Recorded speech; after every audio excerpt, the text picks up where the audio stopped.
Hello, the topic for discussion today is medical nutrition therapy in critical care.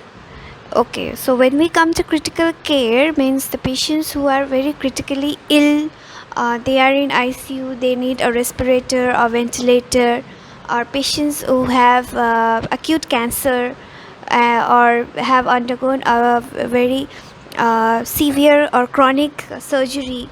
Okay, so these all patients come under the critical care patients. Now there are two types of nutrition which we deal in the critical care. One is your enteral nutrition and the other is your parenteral nutrition. So let me talk you through to the enteral nutrition.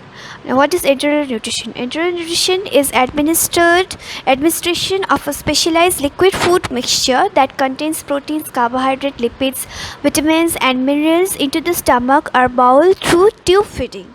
Okay, we have discussed this earlier in adaptation of therapeutic nutrition as well.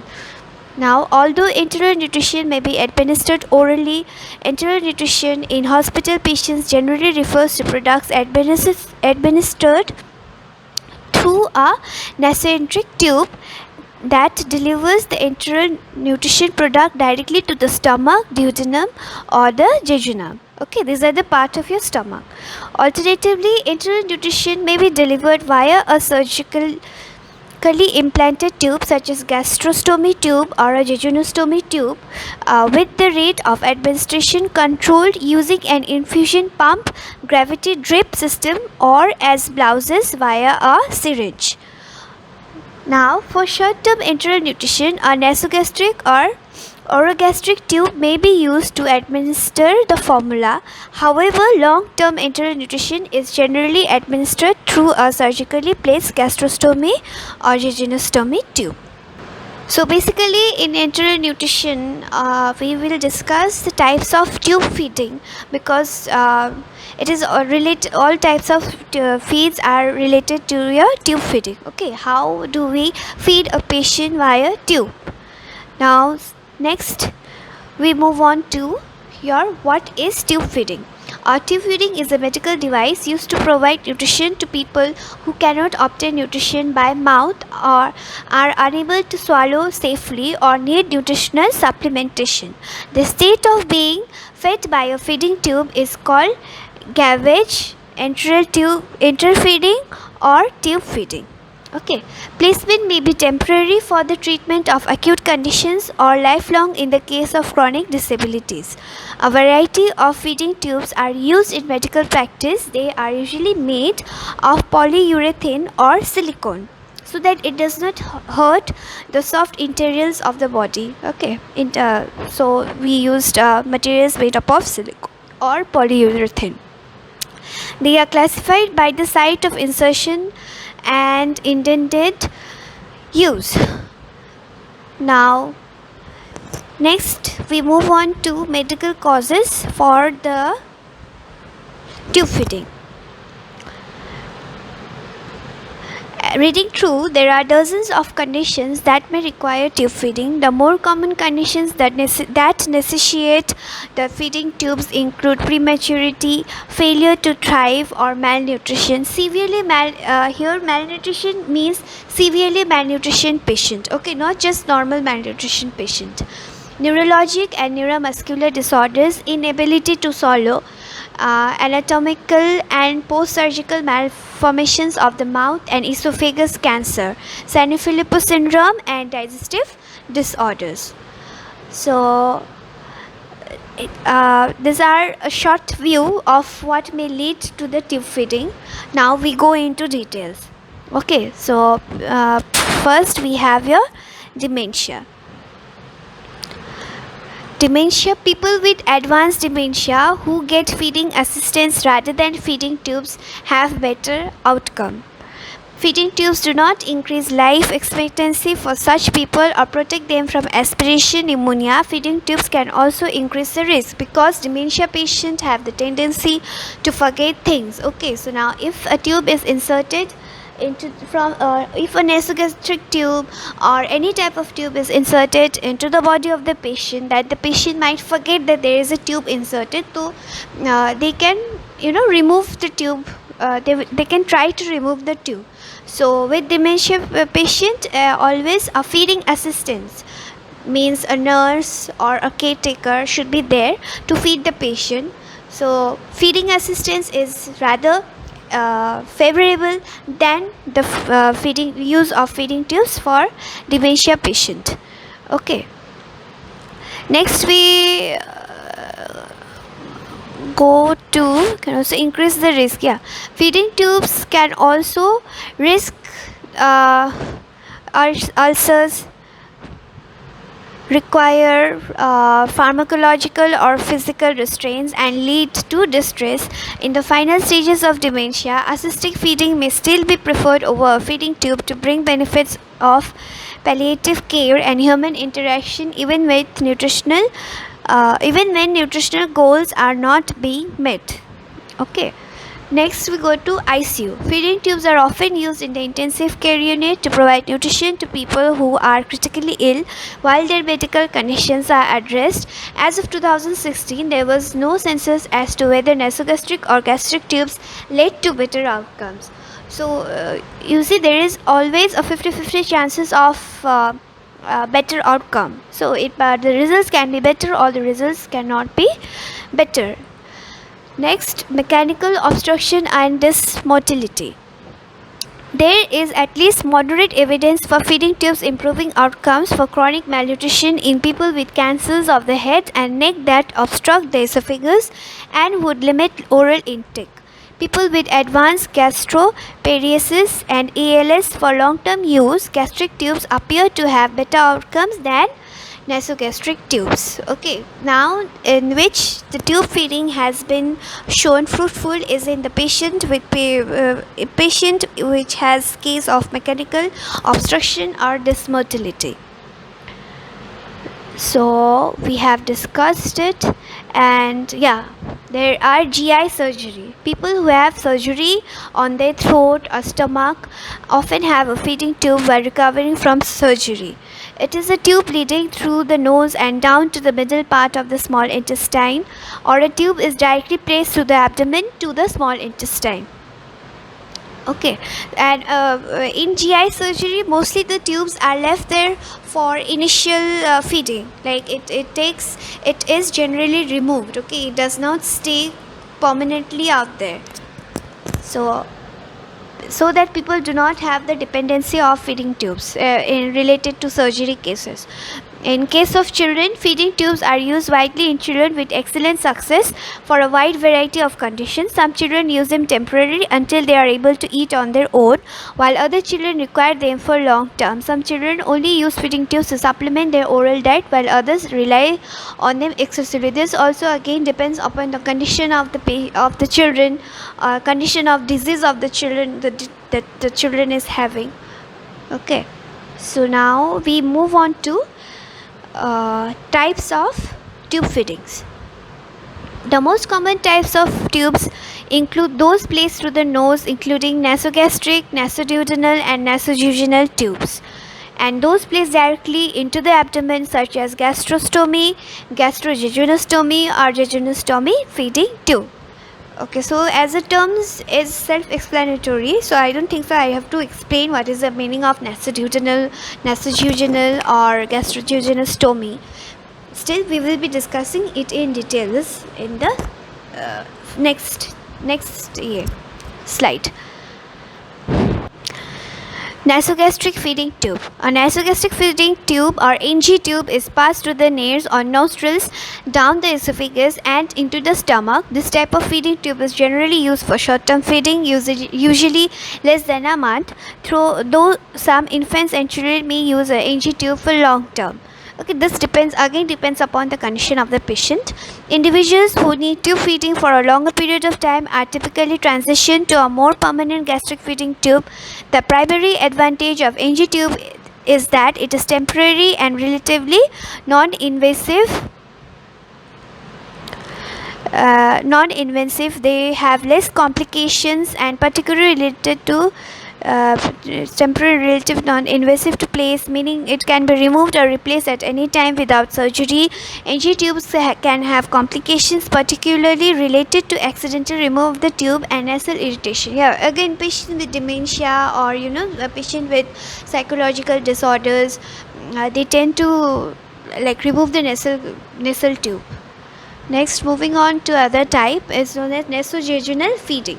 A nasojejunal feeding or NG tube is similar to a NG tube except that it is threaded through the stomach and into the jejunum, the middle section of the small intestine. In some case, a nasoduodenal or ND tube may be placed into the duodenum, the first part of the small intestine.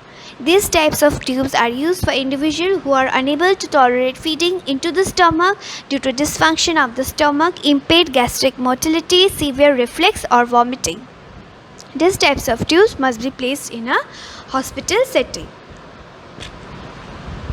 Next type of feeding is gastrostomy or gastric feeding tube.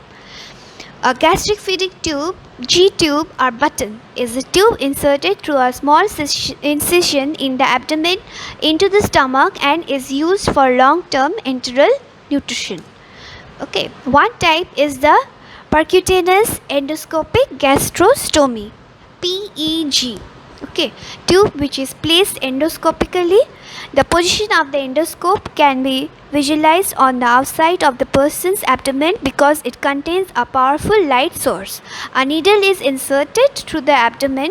Okay, now we are explaining how a PEG tube is placed. Okay, a needle is inserted through the abdomen, visualized within the stomach by the endoscope, and a suture passed through the needle is grasped by the endoscope and pulled up through the esophagus. The suture is then tied to the end of the PEG tubes that will be external and pulled back down through the esophagus, stomach, and out through the abdominal wall. The insertion takes about 20 minutes. The tube is kept within the stomach either by a balloon on its tube which can be deflated or by a retention dome which is wider than the tract of the tube. G-tubes may also be placed surgically using either an open or laparoscopic technique. Okay, so basically when you're doing a PEG tube feeding, the placement is done surgically. You cannot do it on your own because it requires an endoscope and a suture and sewing and everything else. Now, gastric feeding tubes are suitable for long-term use, though they sometimes need to be replaced if used long-term. Yes, because it will be prone to infection. Okay, so you need to change or replace the tubes. The G-tube can be useful when there is difficulty with swallowing because of neurological or anatomic disorders, stroke, which also consists of stroke, esophageal atresia, tracheoesophageal fistula, radiotherapy for head and neck cancer. This all leads to your causes of gastric tube feeding, and to decrease the risk of aspiration pneumonia. However, in people with advanced dementia or adult failure to thrive, it does not decrease the risk of pneumonia. Okay, there is a moderate when compared to inserting the feeding tube into the stomach. People with dementia may attempt to remove the PEG, which causes complication. Quality evidence suggesting that the risk of aspiration pneumonia may be reduced by inserting the feeding tube into the duodenum or the jejunum post-pyralic feeding. The next slide shows the illustration of a gastrostomy tube placement. So this is how, and this is where your gastrostomy tube is placed. Now moving on to the next slide, which is showing the technique of water flushing. Since there is tube feeding, then we should always keep in mind that the tube via which the food is going, it has to be flushed or it needs to be cleaned. Okay, so these are the guidelines which will teach you the proper technique of water flushing.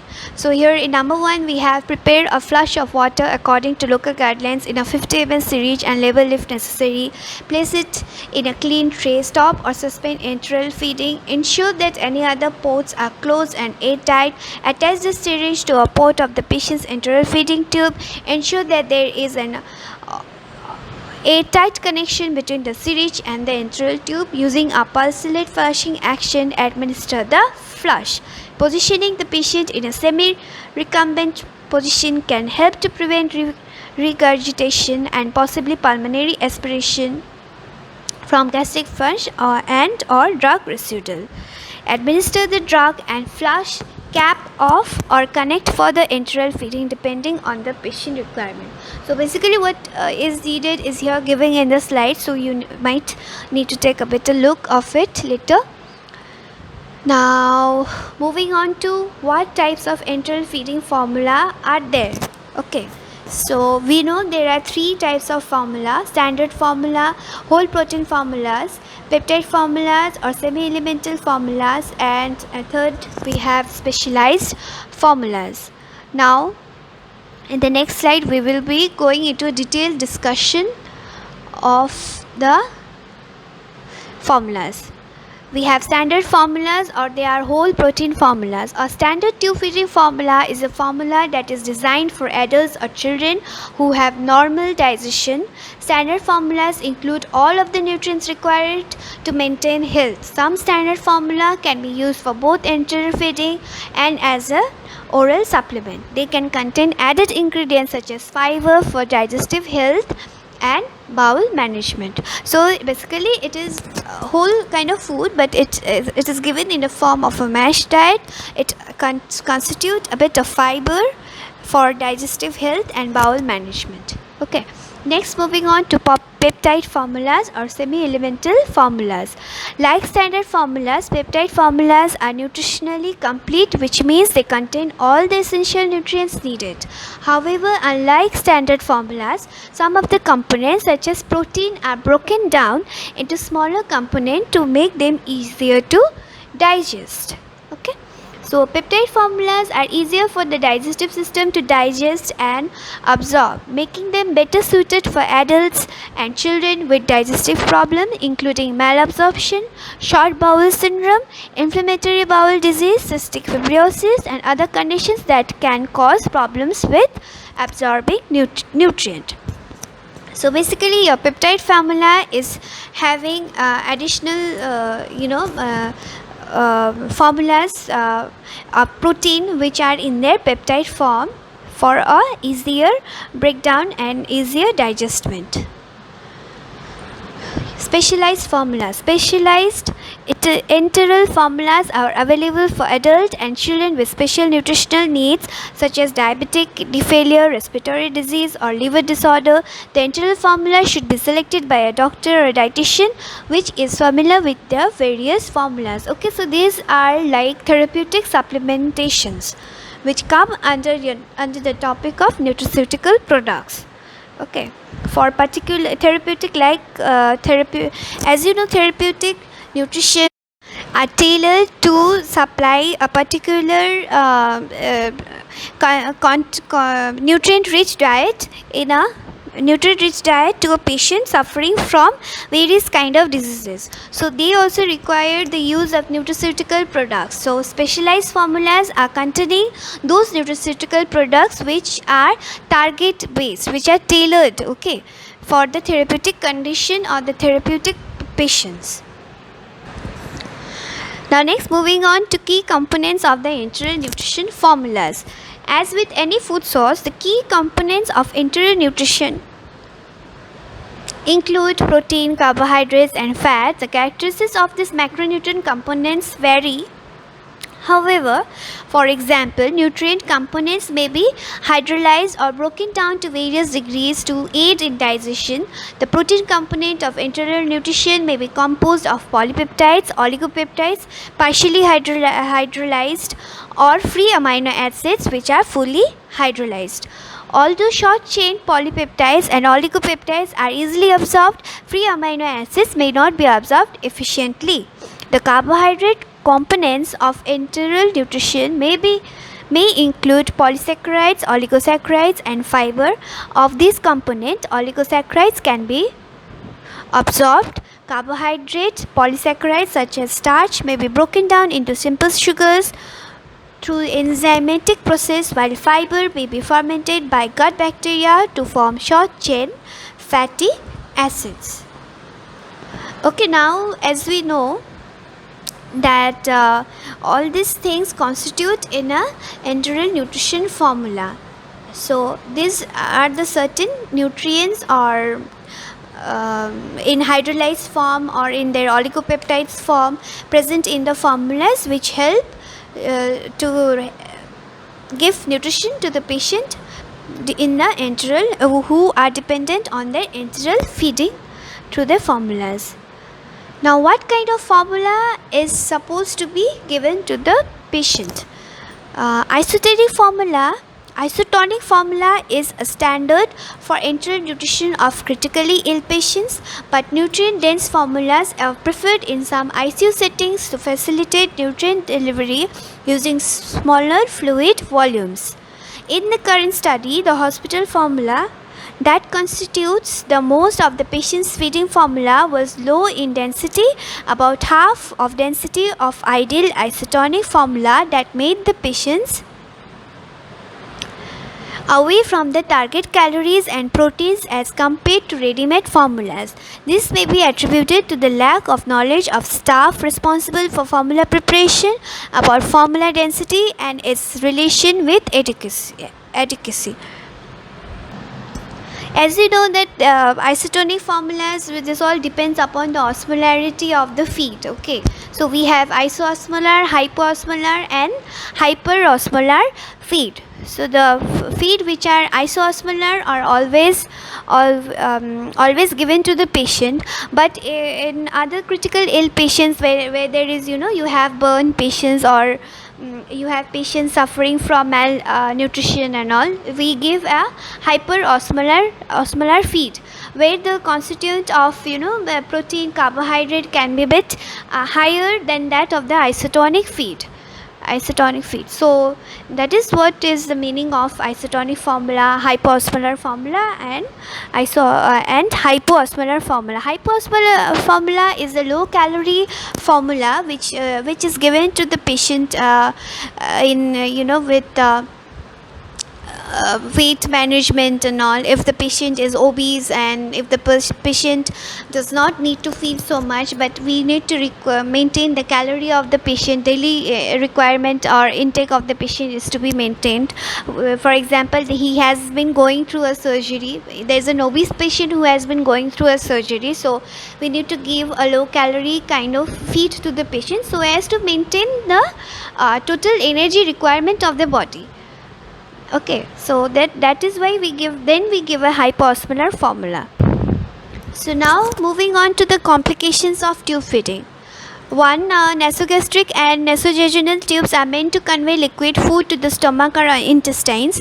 When inserted incorrectly, the tip may rest in the respiratory system instead of the stomach or intestines. In this case, the liquid food will enter the lungs and resulting in pneumonia and can, in rare case, lead to death. Yeah, if it is not administered properly, okay, then it might actually be the cause of death for a particular patient. So that is why it is always advised to be done surgically and in presence of a good consultant or a good surgeon. Next, complications associated with gastrostomy tubes inserted through the abdomen and into the stomach or intestines include leakage of gastric contents. Yeah, sometimes we see that the patient with gastrostomy tubes have a leakage. Okay, and from the leakage, then there is some infection in the tube, again near the tube, near the mouth, near the area of the tube, incision area. So resulting in then it might result in peritonitis, a serious complication which will cause death if it is not properly treated. Septic shock is another possible complication. Minor leakage may cause irritation of the skin around the gastrostomy site or stroma. Barrier creams to protect the skin from the corrosive acid are used to manage this. Okay, a phenomenon, a very very true phenomenon, and it's a very known phenomenon which is known as tube dependency, has been discussed in the medical literature, in which a child refuses to eat after being on feeding tube. Not even a child, there are some grown up adults who refuse to eat because uh, because they have this dependency upon the tube. Okay, so when the tube, nasogastric tube, is removed from their system, then still they do not have the tendency to eat. So that is what brings about if you have long term use of your tube, of a feeding tube, sorry. Next, we have a tabulation of complication of enteral tube feeding. You can type, is differentiated between type and complication. Type: insertion, complication, nasal damage, intracranial insertion, pharyngeal, esophageal pouch perforation, bronchial placement, variceal bleeding. Yeah, this is regarding your nasogastric feed, and when you are placing a nasogastric tube. PEG or PEG insertion, bleeding, intestinal colonic perforation as discussed earlier, post-insertion trauma, discomfort, erosions, fistulae and strictures, very common, displacement, tube falls out, bronchial administration of feed, reflux, esophagitis, aspiration, GI intolerance, nausea, bloating, pain, diarrhea. This might lead to all these things. Metabolic, refeeding syndrome, glycemia, fluid overload and electrolyte disturbance. Okay, these are the complications of enteral tube feeding. So now we have discussed the enteral nutrition.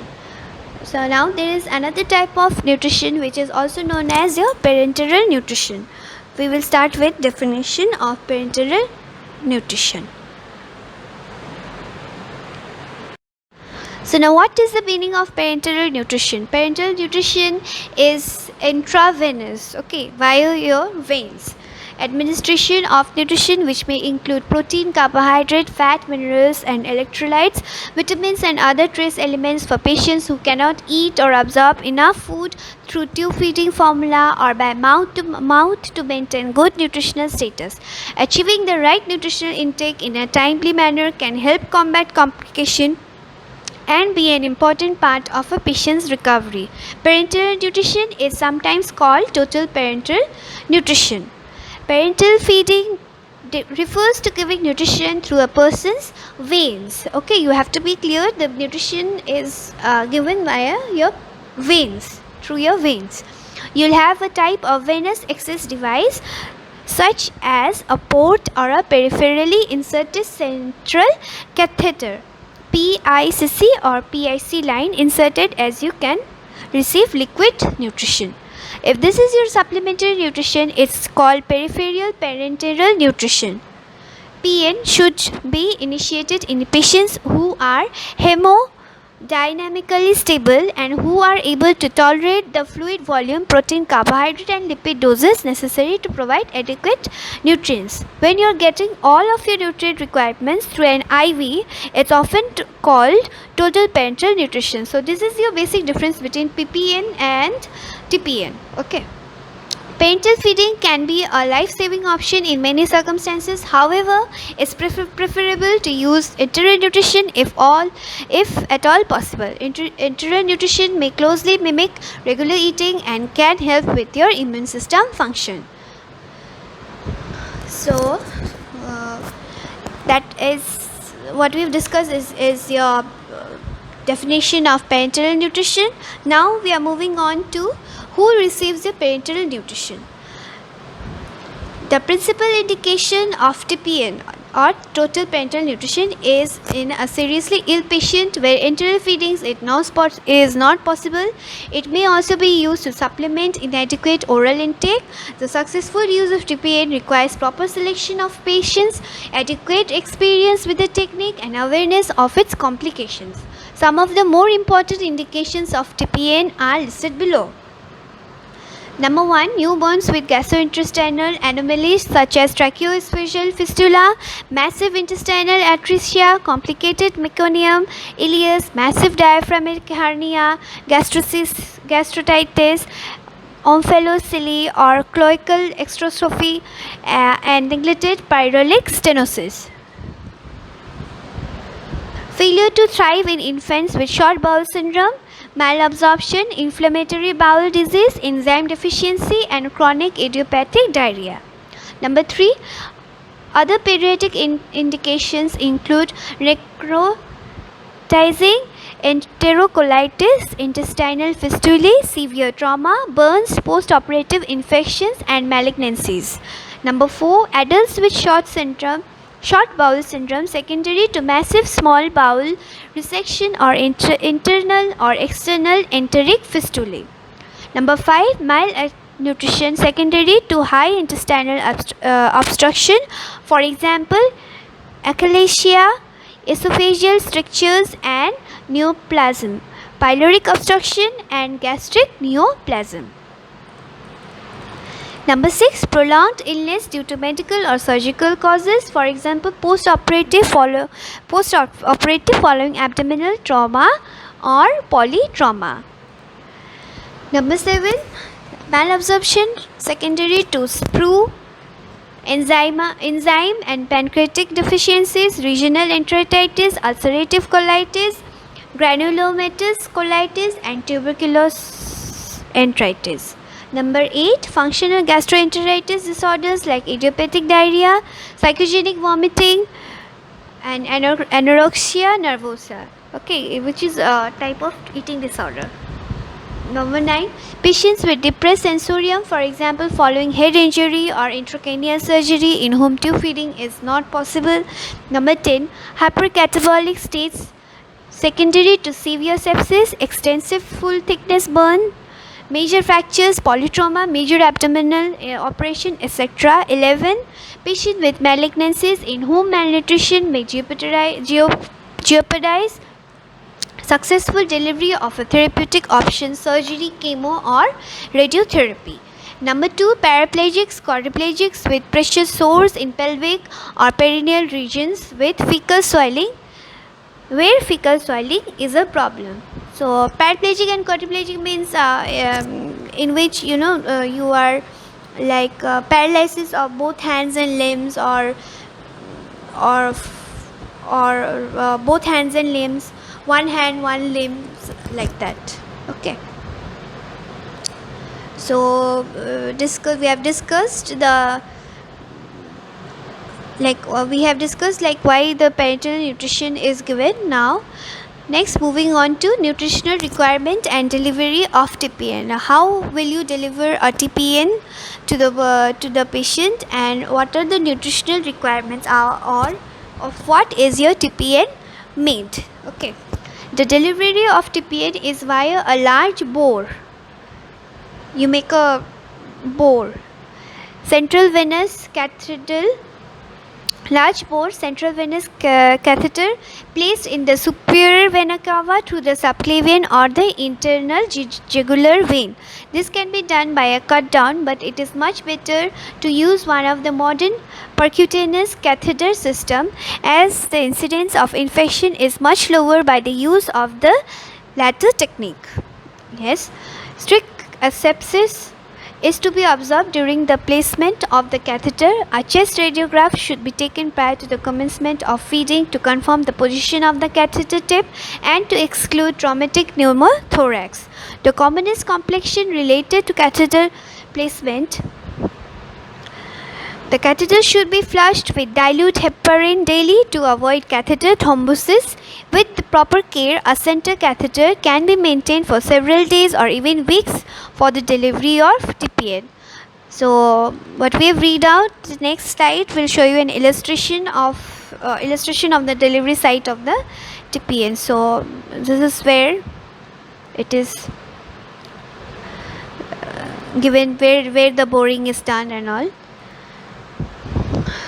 Now we go to the energy requirements of what the TPN is made. Okay, while energy requirements can be calculated by the Harris-Benedict equation or the long modification of the same, in practice the institution of TPN is not so complicated. The therapy is now well standardized, yet it follows a fair deal of freedom to the treating physician. However, certain basic principles must be adhered. We have already discussed in your earlier chapter in adaptation of therapeutic diets, like therapeutic diets, what constitute of a TPN. Okay, so it's the same thing basically in here, like how much should be the calorie, and in here also the 600 to 900 milliosmoles of solute per liter water should be the osmolarity of the solution. So I'm not going to details, here it's given, so you can just go through it. Now we go to the fluid requirements. 100 milliliter per kg body weight for the first 10 kg, 50 milliliter per kg for next 10 kg, and 20 milliliter per kg for each additional kg of the body weight. Compensations should be made for the additional calories, fats, and your proteins. Okay, electrolytes, microvitamin, nutritional monitoring, it's all given here, so you just need to read through it. Protein requirements varies from 1.5 to 2.5 gram per kg of body weight, which is a bit of higher protein, bit high amount of protein is given. But it is given in your branched chain amino acid form. Okay, electrolytes are sodium, potassium, calcium, magnesium. Microelements are zinc, vitamins, folic acids, and all are maintained in the body. And then you have calories, carbohydrate in the form of glucose is given, fats, lipids is given in the form of fats. Now when you come to nutritional monitoring, it is recommended that the following parameters be measured daily during the TPN: body weight estimation, 12 hourly intake output chart, 8 hourly urine sugar estimation, serum sodium, potassium, bicarbonate, calcium chloride, calcium and chloride, blood urea, and serum creatinine, liver function test, and serum protein should be measured twice daily. So these are something which should be monitored for the patient in the ward who is admitted. Okay, so we have discussed the administration of TPN or the delivery of TPN. Now we will go to the choice between enteral and parenteral nutrition. Now if given a choice to you as a dietitian, which one you would favor more, enteral nutrition or parenteral nutrition? So the context here will state that the enteral nutrition is always obviously preferred over the parenteral nutrition, because while administering enteral nutrition there are chances of introducing oral feed to the patient, which can be taken by the patient via their mouth. But in TPN patient, the more of the complications arise, because there is immunity is compromised to a TPN patient, and also there is a matter of economic differences there, because TPN is quite expensive to administer to a patient who comes from a low economic background, yeah. So moving forward, let me read out. Enteral nutrition is preferred over parenteral nutrition, as use of total parenteral nutrition therapy is complex and has also been associated with increased complication and higher cost. Complications associated with TPN include line associated infection, vascular thrombosis, cholecystic liver disease, metabolic bone disease, and cholelithiasis. Additionally, close and frequent monitoring of patients on TPN is required due to possibility of electrolyte imbalance and fluid overload. Despite the risk for certain patient groups, including patients with intestinal failure, short bowel syndrome, severe fixed intestinal obstruction, or fistula, not amenable to Enteral nutrition. Parenteral nutrition may be necessary to achieve adequate nutritional status. Finally, TPN does not promote restoration of normal gastrointestinal digestive function. Okay.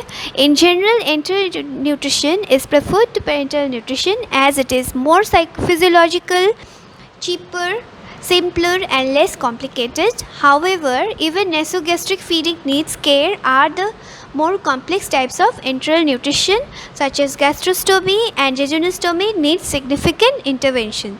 It is therefore important that any institution using artificial nutrition follows strict protocols and procedure for its use.